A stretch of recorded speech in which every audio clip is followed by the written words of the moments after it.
Well, welcome everyone. I am really glad to have met just now Riley Cross, and she is the author of a couple of fiction works, and we're going to talk a little bit about fiction, which is kind of an unknown, unfamiliar territory for me, particularly, but I'm really excited to learn more about you and what you write about and how you integrate faith into your writing. But thank you, Riley. Welcome and thanks for being here. Yeah. Thank you. So I'm a teacher. I've been a teacher. This is what, year 13 now. I've always been a writer.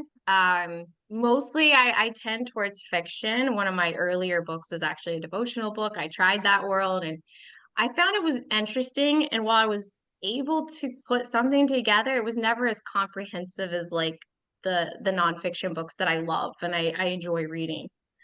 So for me, my heart has always been in the fiction world. I love creating stories. First book, like this kind of shows, this is Disconnected. It's a YA book.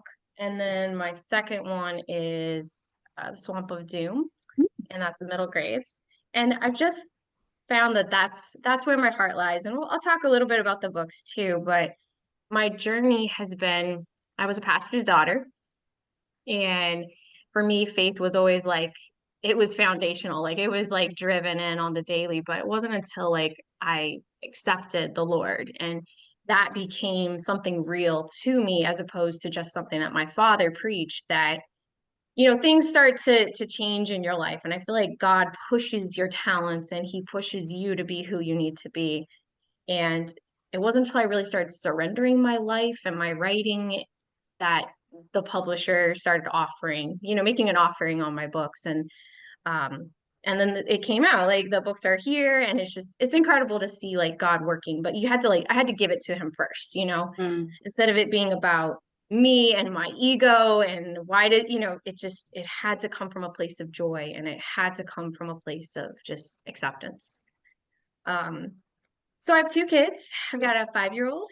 I've got a 9-year old. So I've got kindergarten homework on one side and math on the other that's leaning to this pre-algebra world that I'm just not happy with.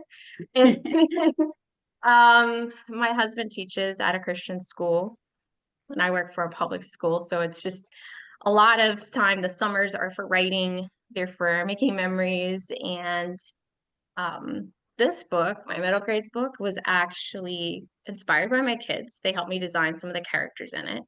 The Swamp of Doom is about a girl who has bad luck. Literally everything that goes wrong will go wrong for her because it's really a mirror of my life. I'm a very type B personality. If I'm not behind, running late, coffee spilled on something, and I've lost something and my keys are nowhere to be found, then like I would actually not know what to do with myself because I'm like, wow, what's happening? And even getting ready for today, I'm like, oh, my computer charge is this here. So like I really identify with this character and I felt like a lot of kids struggle with uh, that feeling of just not being able to make it according to everyone's expectations. And so she lives in a radioactive swamp. Her power is that she has bad luck. And so when the quest is down to her to solve it, she knows it's in trouble because nothing will go right when you need it to go right. And my kids helped me design characters in there, and I thought that was such a fun way to get them into it. The first book, though, Disconnected, this one is about a futuristic world in which teenagers, when they graduate high school, actually have their brains connected to the Wi-Fi. So they don't need phones, they don't need devices, they can just close their eyes and be there in the virtual world. But it doesn't work for everyone. And so some people are considered that's the end of their life.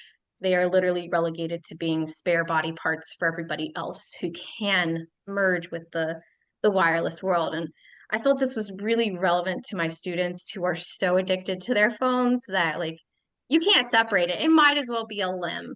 And they're not able to think without it either. So it's just sort of exploring that world, like who are we um, when we unplug from everything? Who do we even like who we are? And Mm. this one has very heavily emphasis, like I drew a lot on my faith for this one, got a lot of emphasis on just discovering who you are without being told who you are, making choices for yourself, just those themes of accepting, knowing who you are, and also like who God created you to be, basically, without all of the distractions of what's going on in the virtual Yeah. world.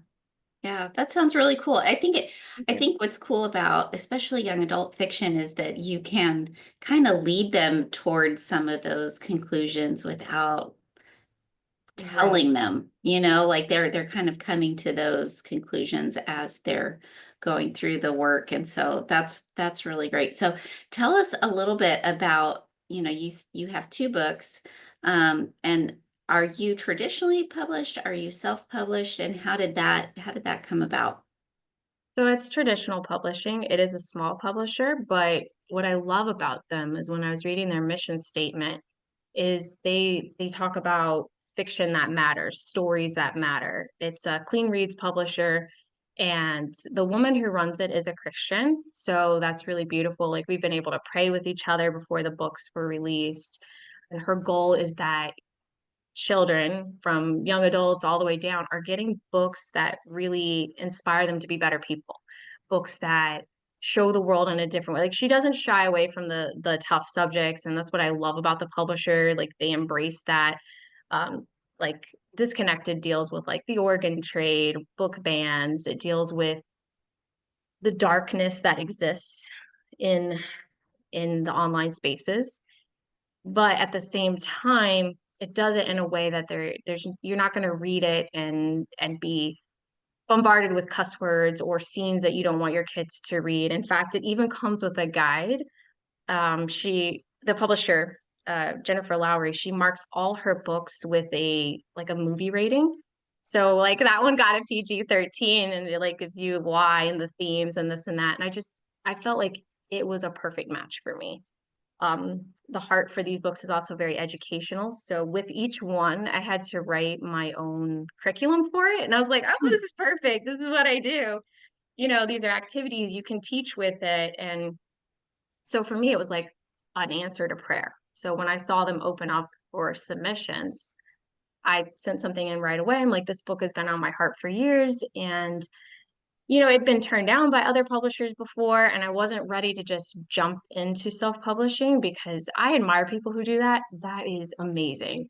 But I was like, I don't know if I have what it takes, but they accepted it, and they've really been helping me and pushing it. And it's been a journey. It's been a journey, that's for sure. Nothing in the publishing world is easy.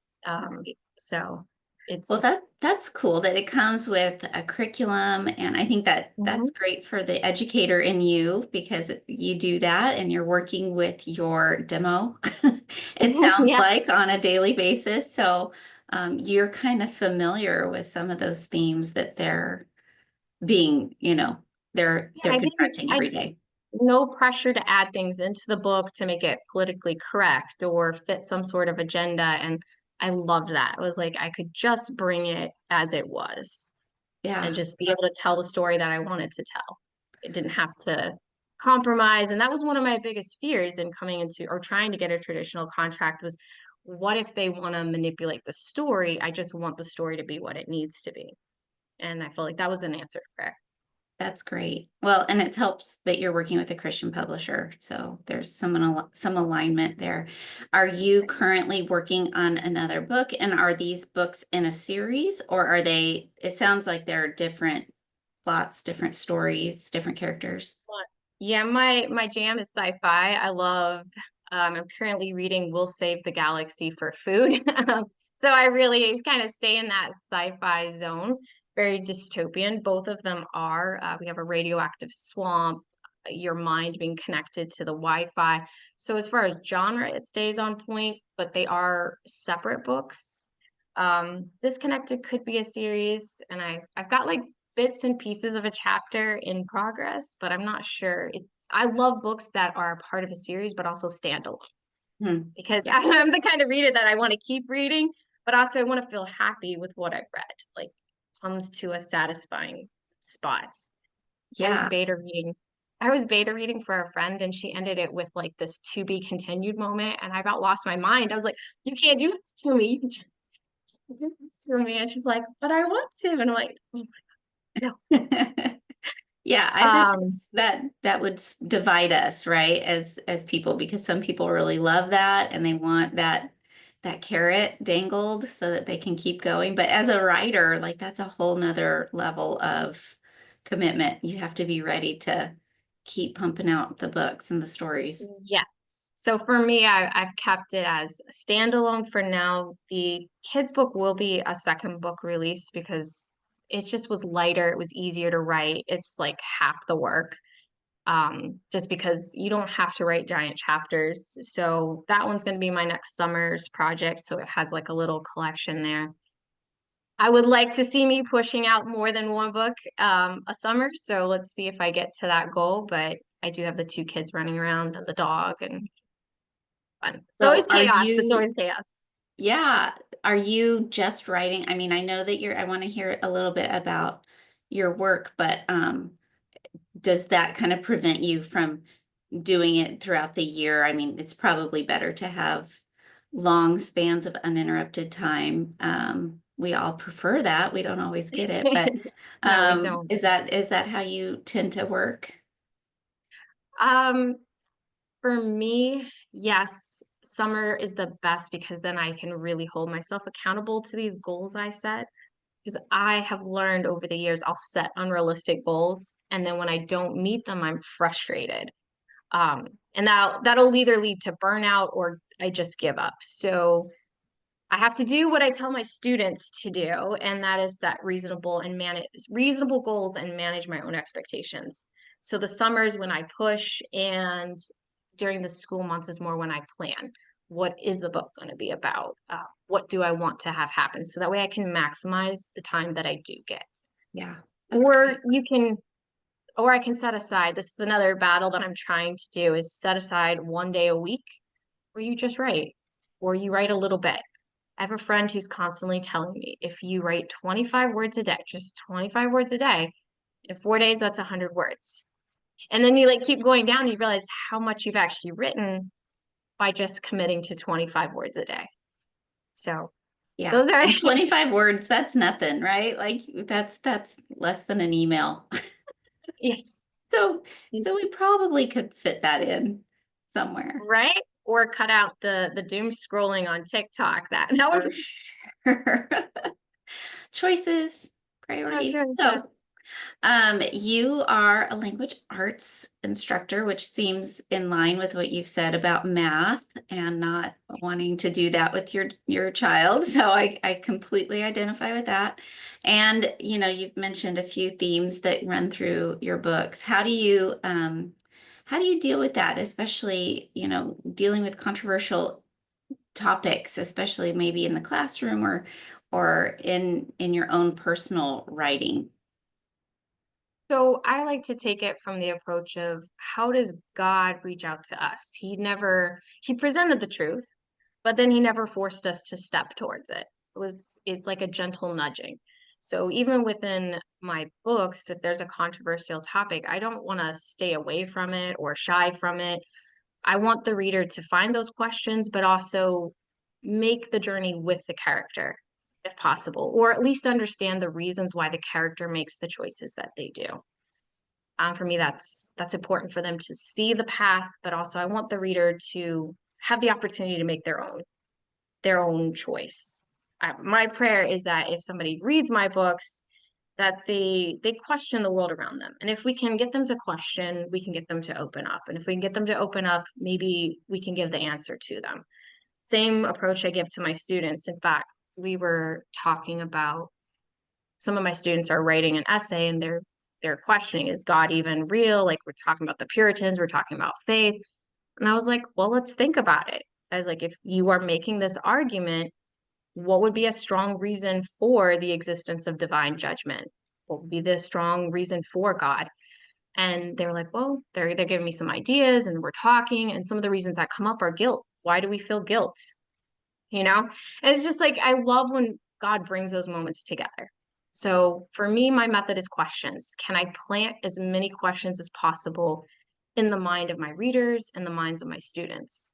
Because questions will lead to answers, and I believe that God places us where we need to be each and every day for that reason. Mm. I mean, before I walk into school, before I write, I ask God, can you just help this book find the right place? These words find the right home? Can you show me my purpose for today?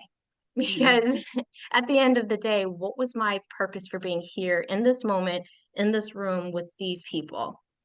What would be my purpose for writing this story, for putting out this message of hope for people who are dealing with struggles or wrestling with the weight of never being good enough or always messing up? What is my message for them? And is it, I just want it to get where it needs to go. And I feel like only God has that power, Right. you know? Yeah, that's so good. That's so good.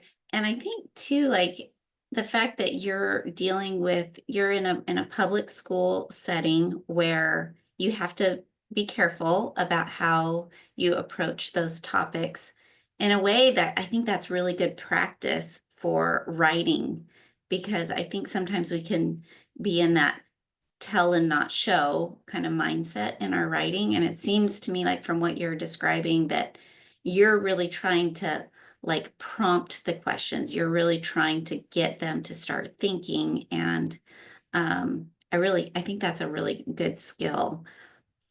And I think it comes from my own experience, like being a pastor's daughter. I heard a lot about who God should be, about what faith is. You hear it, but it's not until you start questioning and then realizing that God can give you the answer to those questions that you really understand the faith itself. Mm, Otherwise, it's a list of to-dos and to-don'ts.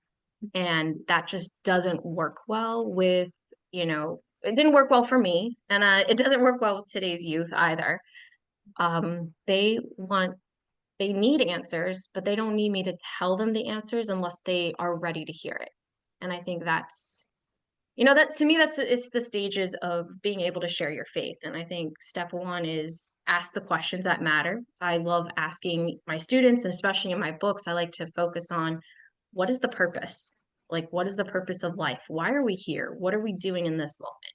If you're going through these problems, why are we going through them? How is this going to shape us as a person? And I think when we're ready to face those questions, that's when we're ready to receive the answers that are there. well, and God's word can stand up to the scrutiny, right? Like I think we don't need to be afraid of putting those questions out there that make people wrestle and make them feel a little uncomfortable, because God's word can take it, can stand up against all the scrutiny. Yep. Well, And please finish. and what I love doing is adding in those like hidden parallels to Bible stories. So like Mm, in my stories, like you'll see hints of like the struggle beginning in Genesis. So like in Disconnected, there's like this reference to a new Adam and a new Eve, but in the digital world. And I love throwing in these like parallels, and it like almost allows people to see the Bible stories come to life in a different way. Just like providing those answers, but through the form of a story. no, I love that. Love that. Well, I know there's some ladies here who are writing fiction, who have written fiction. What would you say to them? Like, what are some of your tips for um, writing in general and or specifically fiction writing? I think we have to write from a place of both purpose and joy. And I say joy because it's so easy to get discouraged when you're writing. There was actually a period of time for 3 years where I just stopped writing. I decided that it was costing me time with my family. It was costing me time that I could be doing other things that I felt were more meaningful. And I was going through this whole mindset where, like, what if God can't use my writing? What if I'm literally just wasting my time? And it would be better off if I stopped writing, focused on church, family, home. That's it. And for those 3 years, I was so miserable. Like, wasn't happy. I just felt like I was stuck in this little rut. And I finally came to the point where it's like, it has to come from a place of joy. I'm writing because this is a gift that God gave me and it's a part of who I am. So I need to see what his purpose is in this. And while I might think it's just a story, he's drawing something out. I can't see the end because I haven't written the final chapter yet. Only he has. And so when we're writing for that joy and we're writing because we know our creator gave us this gift, I think that's going to give us the push to get it done. At least it did for me. I mean, I had all these like half finished story ideas and then when it finally came together, I could be like, okay, this is something I can stand behind. Like this is something that I feel it's the message needs to be out there. We need to know that we are more than what the media tells us and what our online image is. We are more than the sum of our bad days. These are like the top two messages that are in both my books. And it has to come from joy and purpose. And then there's like more practical pieces to it too. I'm sort of a half plotzer, half pantser. That seems to work for me. Um, so when I write the next chapter, I put bullet points underneath where I'll put what I would like to have happen in that chapter. And if it doesn't happen, then I move the bullet points down to the next chapter. And that seems to both motivate me, but not be so tightly knit that I can't change things. In fact, for my first book, I plotted out the ending and then I didn't use that ending. Just was like, no. That's Chapter fun. like 29 out of 31, I was like, I'm gonna change this. I want to change it all. So like I need the room to just do what I want, but I can't go completely off the rails because then it just sits and collects dust in Google Drive. So Yeah. I found that that method seems to work, and maybe for fiction it does too. If I'm writing a short story, I do the same thing. I'll put bullet points right underneath the title, and I delete them as I write the bullet points, or delete them if the bullet point no longer seems valid. I mean, That's so a good method, I think. it's for those right by the seat of your pants people who really need some structure. Yeah. Like Yeah, it can't keeps you handle too on much task structure. a little bit. Yeah. Keeps your pace. Just a little, just a little. Yeah. That's really great. So I mean, how did you fall into this writing thing? Because you mentioned growing up in the church and those kind of things. Were you dabbling in writing and always wanted to be a writer, or did it just kind of fall into your lap? So we didn't really have computers per se. My dad really was the only one that had a computer. I was a notebook girl. I just like 14 years old, had all the notebooks, bound them together, handwritten everything. I can't actually imagine writing like that now. Because I've tried it and it doesn't seem to work anymore, but I would just like write for hours in that notebook. And then around the time that I decided that this first book of mine was going to be a book, and I had to pay someone to type it up because I didn't know how to type. I was like, okay, we need to Funny. change this method. That's cute. Um, yeah, I mean, I think it was also just pure encouragement. My parents were like always like supportive. I was like 14, 15 years old and like, okay, send it out to a magazine. Let's, figure that out. This is Google, look it up. How do you send things out? um, do you want to go to a writing conference? And so I was like 15, went to a writers conference, and it was like a life-changing experience. I showed up thinking I was going to get a book contract, and I was amazing. And I walked away realizing that this is going to be a much longer journey than I expected. I wasn't ready. And what's query letter? Like such like the importance of like searching after my own questions and then like learning over the years has really been important to me. When I teach creative writing now and I have all these young writers in my room, I actually have authors come in on Zoom and talk to them. I talk to them about what it's going to take, how long the journey is going to be, but go for it. Look at what you want, learn how to get there. And if it's starting in paper journals and writing your words one by one, and then eventually getting to a point where you've learned what is a query letter, what is an agent, what are your rights, that's where you start, you know? So We all it's learn it at been a some process. point, right? Yeah. Right. And then you're like, wait. it's not just writing anymore. There's you got to learn to edit. You have to learn to be a project manager, and you have to chase after agents and what, you know? Yeah. That's so fun and such a journey for all of us, no matter when you're picking that up for yourself. So, yeah, well, and you mentioned sci-fi. I mean, that's kind of a new one here on the block, but what are your sources of inspiration? Do you have favorite series, favorite authors? Where do you find I think for me, like as a writer, like there's other writers I try to study the style that they're writing in. And so there's a lot to choose from in the nonfiction writing space. In the young adult sci-fi space, I don't know anything about that area, but I'm sure you do. Where have you found inspiration? So what really inspired me, I was actually teaching Lois Lowry's The Giver series, and I was like, I love this book. There's so much here that I feel like my student, I'm hoping that they got it. I don't know if they did, but there was so much there about just what happens in the name of uniformity if we remove everything that is unique about us, if we literally take color out of the world and void it, and it's just everything is sameness. And I love that it's a variety of both sci-fi and dystopian. It's a blend that I really love. And then when I found out she had more books, of course I read them. And it was interesting because each book is separate, but then they connect in the end.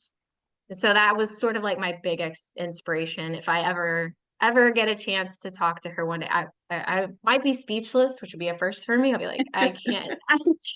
Thank you, but that was Fangirling. yeah, fangirling for sure. Frank Peretti, I really love Yeah, his works. I remember Um, him. One time I met him, it was at that conference where I first went to as a teen, and he said something that was really profound. He said that when he writes it as if he is seeing it on screen, as if it is a movie being projected. And so I try to like blend that. Like these are my favorite genres, but like write to my audience. Write it as if they can see it, make it visual. Um, I'm dialogue heavy. I like to, any books that are dialogue heavy seem to fit with my brain. It kind of relaxes me as I read because I'm not reading tons of description. And so I kind of gravitate towards those styles where the voice of the characters is well developed. We get a lot of dialogue, a little smattering of the details so we can picture it, but not too much. And it has that flow. Jerry B. Jenkins is also another inspiring writer. I used to read his teen series, the Left Behind series. I had like the whole collection. One of my teenage angst is that I let somebody borrow a book from that collection and they never returned it, so I'm missing the book in my closet. And every time I see I'm missing that one number, I mean, like it's forever ruined. But he has such fabulous advice on his website and in his talks. But one tip in particular was that on every page there should be a setup for the reader to kind of get a thrill on every page. So you make it so you have to keep turning the page, having like an expectation, like we started at the beginning of the page, not just the chapter, but on every page that you write something that hooks the reader on that page. And then by the end of that page, they kind of get that thrill that they're looking for. Or you subvert their expectations and then they have to read the next page. So that was Interesting. kind of a I love life that. changing. Because now, as I'm writing, I look back at each page on Google Docs and like within these pages, within these lines, did I do something? Was something happening?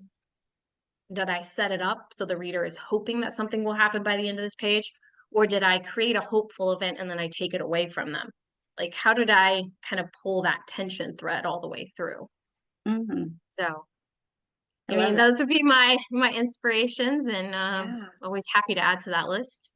Yeah. Okay. Well, I did know those authors. I knew all of those. So I guess I know more about sci-fi than I thought. But yeah, those are really good tips. I think those can convey too across to nonfiction as well. Not so much in like creating events, but keeping your reader engaged is like such an important part of writing. So I love that. That's really good. Suzanne Eller writes amazing devotionals. I find like I'm constantly in awe of the depth of her books. Um, so like as far as like nonfiction, like I used to like I love that when people have the heart for that and they write it. It really does speak to the soul. But yeah, you got to keep them focusing on every page because we have, especially today's world, we just our attention is limited to the span of a TikTok video. Yeah. Um, I'm like even sure like even within this chat we've been like there'll be moments where we're spacing out because attention span's just not there. Right. So I try to think like how do we shift writing to capture the hearts of this generation? How do we capture those minds? How do we capture those limited attention spans? And I really try to go with the less is more vibe whenever possible. Yeah. I love that. There's a few comments in the chat below.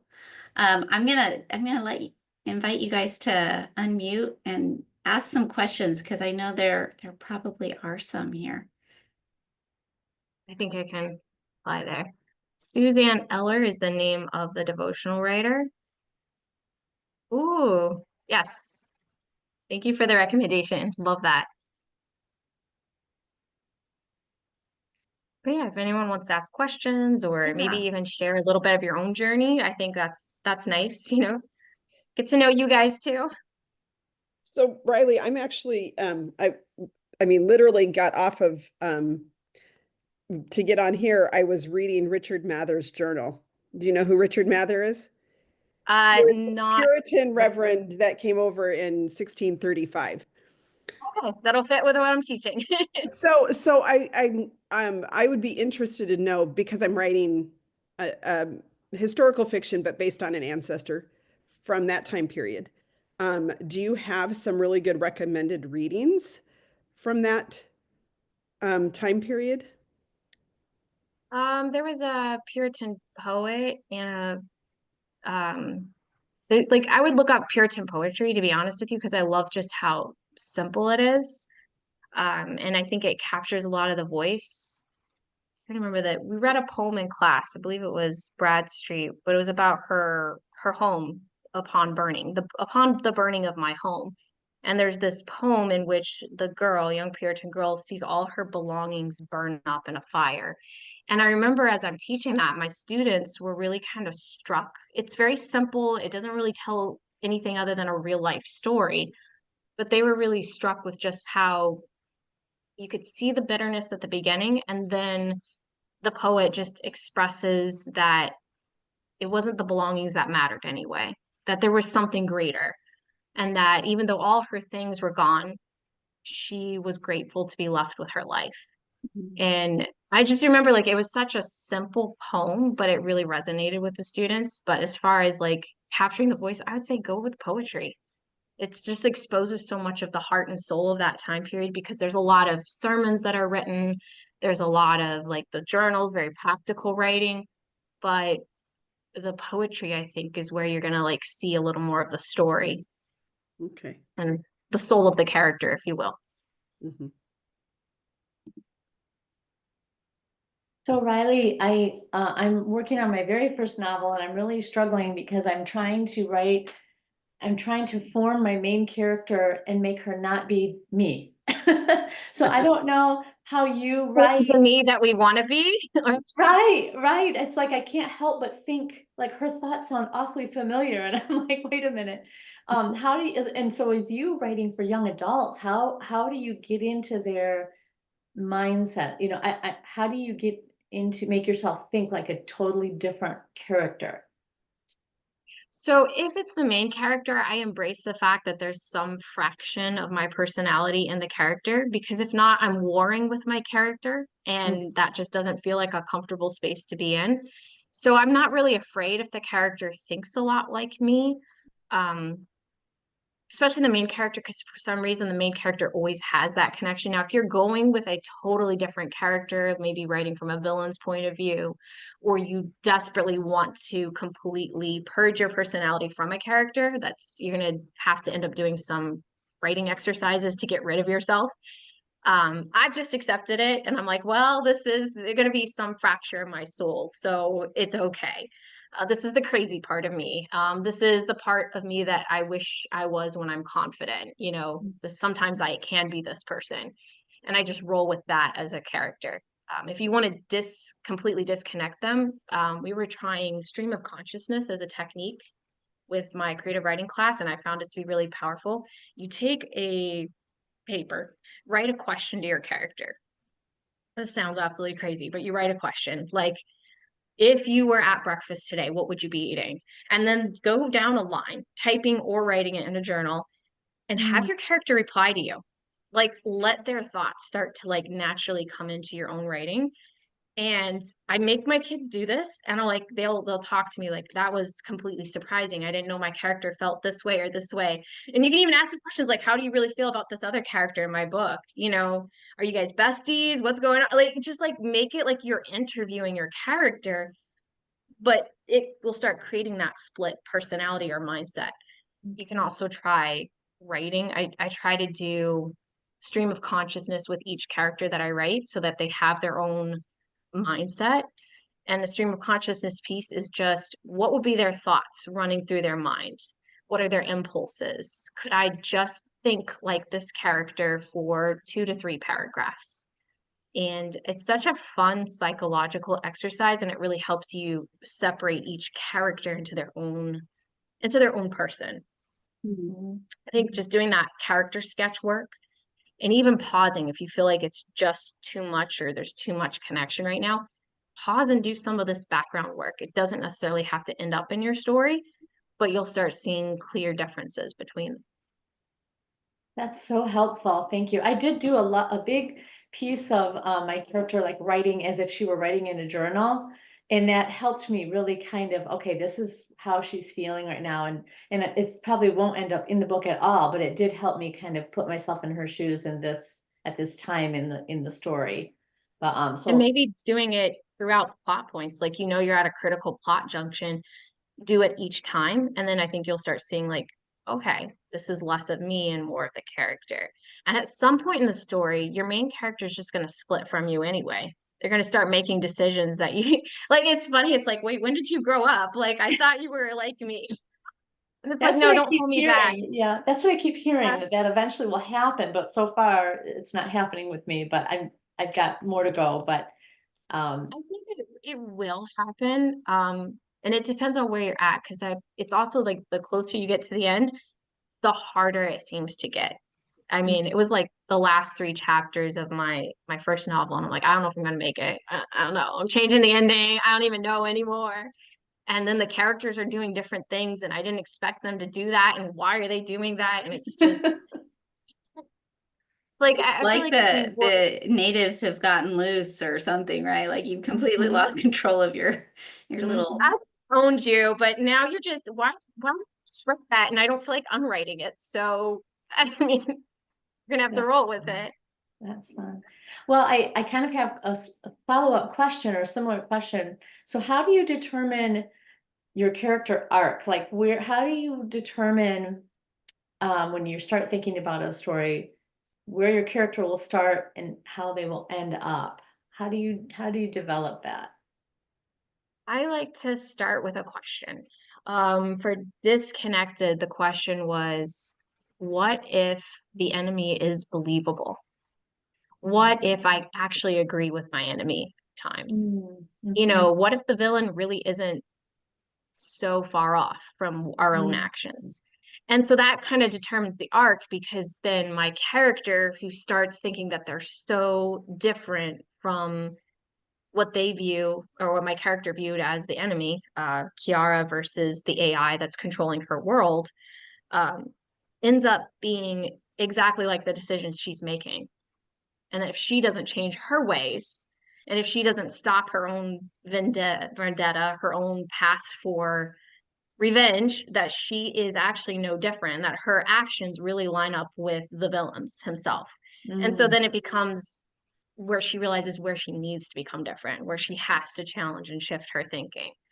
So I love questions to guide that arc, because thinking about our own lives too, like even in a journey of fate, how do we become more like the person God wants us to be unless we're following a question, Right. you know? Mhm. And Mhm. so So like is I like that to follow that. question, I'm sorry to interrupt you. Yeah. Is that question that you just mentioned, is that the question of your book or is that the question of your character's journey? So I think it's a little bit of both. Mostly it guides the character's journey, but for the book, I think that a lot of times in this world, like we're so busy trying to differentiate ourselves and be not like our parents or not like this or not like that we don't actually see the truth of what actually is. We push away from the faith of our parents because we don't want to be like them. But in reality, if we stop and look at our actions, are we not doing the exact same things? Are we not making the exact same mistakes? Interesting. So I would refine it a little bit better if it's specifically the theme of the book, but personalize that same question for your character. Hope that makes sense. That's good. That's so helpful. Thank you, Riley. For this one, the children's book, I call it the hot mess book, the one who's always like messing up and stuff's going wrong. That one really came from my kids. My son came home, he was upset, he was like crying, and he's like, I just keep messing up, Mom. I just keep messing up. And not too long before that, I had come home crying and I'm like, I'm a mess, nothing's going right. I can't seem to handle things. And I started realizing like we are more than the sum of our bad days. What is it going to take for us? And how many mistakes is it going to take us before we realize that it's okay to mess up? That's how that like God loves us in our messes and our mistakes. Like, why can't we? And so that becomes the arc of the character who starts off just resenting the fact that you are this way and that you will make mistakes, towards realizing that sometimes mistakes lead to unexpected endings. So I would say, like, what is your question? What is the question your character needs to follow? That's really good. Yeah. What other I questions do you guys have? We're all thinking about that real deeply, I can tell. I'm glad. That's deep stuff, Riley. I try to do with my students, but most of the time they're just like, I'm the bell. No, it's really good. The question with you. Okay, next class. Do you find like you're doing such a specific genre? Like, how do you do the research for your plot, your setting, your story? I mean, we're seeing a lot of that once felt very futuristic stuff happening in real time, but do you have any tips for research on that end? So I really I dabbled in everything. I loved historical fiction early on. I just kind of was all over the place. There's some writing competitions like microfiction. New York City Midnight is really fabulous, and they give you random prompts and you write them. And so you hop along from comedy to romantic comedy to historical fiction to sci-fi. And what I found is that I just kept being drawn towards sci-fi. And I also was starting to like really getting sucked into those books. Like I love reading these books and now I'm on this kick. So I feel like once you kind of know what you like, experiment, practice, then your research really goes into taking the world you know, at least for sci-fi, it's taking the world you know and making the familiar just slightly unfamiliar, just subverting it a little bit. For Disconnected, the world is futuristic. It's been trashed, and you're just down to one city being managed by one AI that's just desperately trying to keep us alive and not in another world war. Like we're down to one city. And that it feels familiar because there's streets and there's an abandoned church in the zone, but nobody seems to know what it's for. So there's just enough of the familiar world. Like I'm imagining my own hometown, but slightly crumbly and dusty. And there's the abandoned church that if I can picture it, that's my father's first church that he was preaching at. But what would happen in the future? Like what would it look like if nobody knew the point of the building and why it's even there? And so you just take the world you know and just slightly I feel like writing from what we know is the most powerful. Now, I can't say I wrote from what I know for a radioactive swamp, but I have been in many a church camp, and I think that should count. Like should count. I can still remember the slime sticking to the bottom of my feet as we jumped into the camp lake, and I was just like, I will die. There's probably a brain-eating parasite in this water, and I am dead. So it is Take me something you back to the know a swimming little pool. bit. Yeah.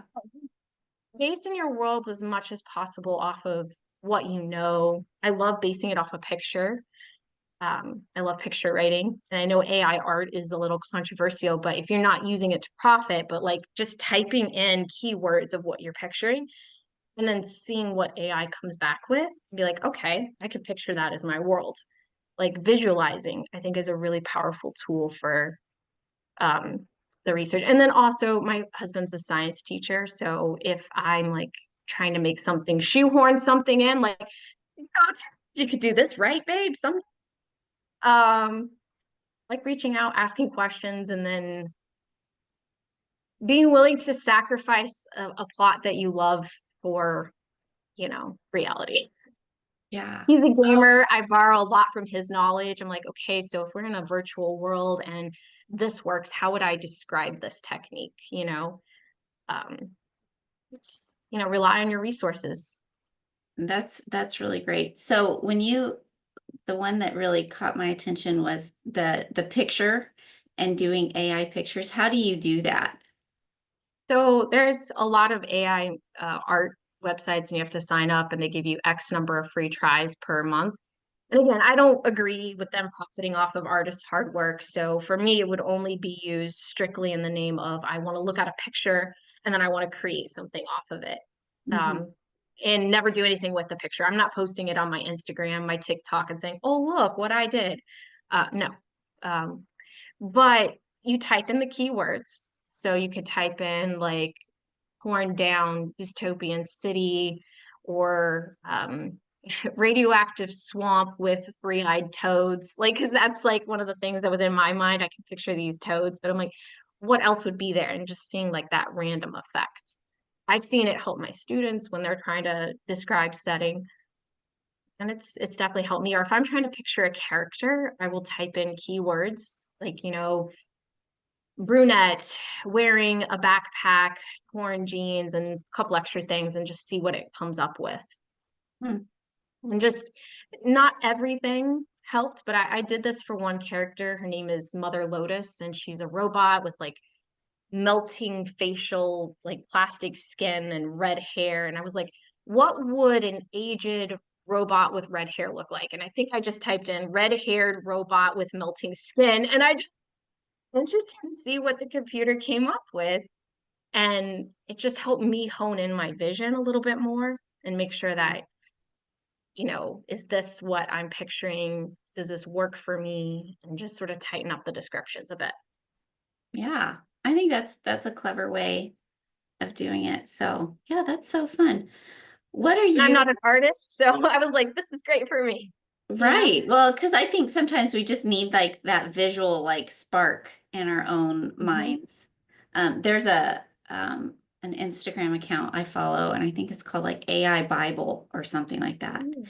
And it's just interesting because it's like it's very fantastical and it looks very AI, but sometimes you're scrolling, you're like, whoa, that's a cool thought of what angels might look like, because Right. it's places your mind doesn't naturally go. So it's good to get a little spark of inspiration. And it's such a unique tool. It's kind of just this generation kind of coming into its own era. So if it helps you, it helps you. You can also do the same thing by just following an artist and like, especially if you're inspired by a specific artist. I don't see anything wrong with like looking at a picture or even like using Google Maps and looking at a picture and being like, I want to describe this place just like this, but in the future or in the past. When I was writing historical fiction, I would look up old maps and train roads and like actual street names of places and see if I could work it in, because the more I could actually picture it, the better my descriptions, because I try to be a minimalist with setting descriptions. So what I have in there, I want it to be accurate and I want it to kind of reflect what I want. And then just back into the dialogue, back to the story as soon as possible for minds like mine, just because Yeah. I get bogged down in too much description. Yeah. No, I just imagine if I'm makes reading sense. this in class, am I out of breath? And if the answer is yes, then I need to cut something. That's a good test, right? And does it keep my sophomores' attention? I'm not sure anything actually does, but True. Tell us what you're gonna teach us tomorrow in the writer's block. so I'm thinking of like on faith and fiction, and it's a question, again, a question. I love questions that I was struggling with early on is can I write fiction and still remain true to who I am as a Christian? And then talking about themes that matter, how your stories can still have a purpose. Because again, it kind of came from that place of like complete darkness and shutdown, where for 3 years I wouldn't write because I felt, what was the purpose of this? Maybe I just have a gift that God can't use, because how is this saving souls? And how is this helping my local church? Or how is this helping my family? Aren't those my biggest ministries? And I just shut down. Because it's, as writers, we frequently get the oh, you write a book, that's nice. So you just don't feel like it's purposeful. And I think that what I learned during a very painful lesson I learned those 3 years was that no, that God gave you this gift for a reason, and just what is that reason and how can you unlock it? And in my case specifically, because I wasn't writing nonfiction, it was a struggle for me to accept that I could still write fiction and it could matter. So Absolutely. Yeah. That's great. And we believe that here, that all of that writing can be done for God's glory and for our good, for the good of others. So that'll be great. We are looking forward to learning more about that tomorrow with you, Riley. perfect. And This it has was like, been really fun. thank you. It really has been. So I appreciate you all and appreciate you coming, because it's I love talking about writing, and I love meeting other writers, because you need that fellowship. You have to feed off of it, or the projects, they don't happen in isolation. That's right. We need You know, each other. We need community. So this has been great. Well, thank you, Riley. Thank you all for being here, and hope to see you all tomorrow. Have a good day.